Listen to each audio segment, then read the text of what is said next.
నిజామాబాద్లో ఓ మహిళ భారీ చోరీకి పాల్పడింది. ఇంటి యజమాని కుటుంబ సభ్యులతో కలివిడిగా ఉంటూ ఆ ఇంట్లోని దొంగతనం చేసింది. కుమార్ గల్లీలో నివాసం ఉంటున్న విషన్ తమ ఇంట్లోని గ్రౌండ్ ఫ్లోర్ను గాయత్రి అనే బ్యూటీ పార్లర్ నిర్వాహకురాలికి అద్దెకిచ్చారు. యజమాని కుటుంబ సభ్యులతో నమ్మకంగా ఉంటూ గాయత్రి నకిలీ తాళం చెవిని తయారు చేయించింది. ఈ క్రమంలోనే ఈ నెల 13న ఇంట్లోకి చొరబడి 17 తులాల బంగారం, కిలో వెండి, కొంత నగదును అపహరించింది. ఇలా గత కొన్ని రోజులుగా దోపిడీకి పాల్పడుతుంది. అనుమానం వచ్చిన ఇంటి యజమాని స్పై కెమెరా ఏర్పాటు చేయడంతో అసలు విషయం బయటపడింది. ఇంటి యజమాని ఫిర్యాదుతో పోలీసులు కేసు నమోదు చేసి మహిళను అదుపులోకి తీసుకుని రిమాండ్కు పంపారు. గాయత్రి వద్ద నుంచి 8 తులాల బంగారం, కిలో వెండి, 50,000 నగదును స్వాధీనం చేసుకున్నామని ఎస్ఐ రఘుపతి పేర్కొన్నారు.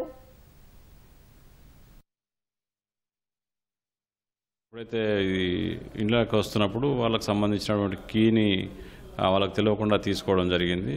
ఆ తర్వాత వీళ్ళ ఆప్షన్స్లో అప్పుడప్పుడు డబ్బులు లాక్ ఓపెన్ చేసి డబ్బులు తీసుకుపోతూ ఉన్న క్రమంలో వాళ్ళకు అనుమానం వచ్చి ఒక ఇంట్లో సీసీ కెమెరా పెట్టుకుంటే మొన్నటి రోజున అంటే 13వ తారీఖు రోజున ఈమె ఎవరైతే గాయత్రి అని చెప్పేసి ఉందో ఆమె ఇంట్లోకి పోయి ఈ వాళ్ళకు సంబంధించినటువంటి గోల్డ్ ఆర్నమెంట్స్, సిల్వర్, తర్వాత కొంత క్యాష్ను కూడా దొంగిలించడం జరిగింది.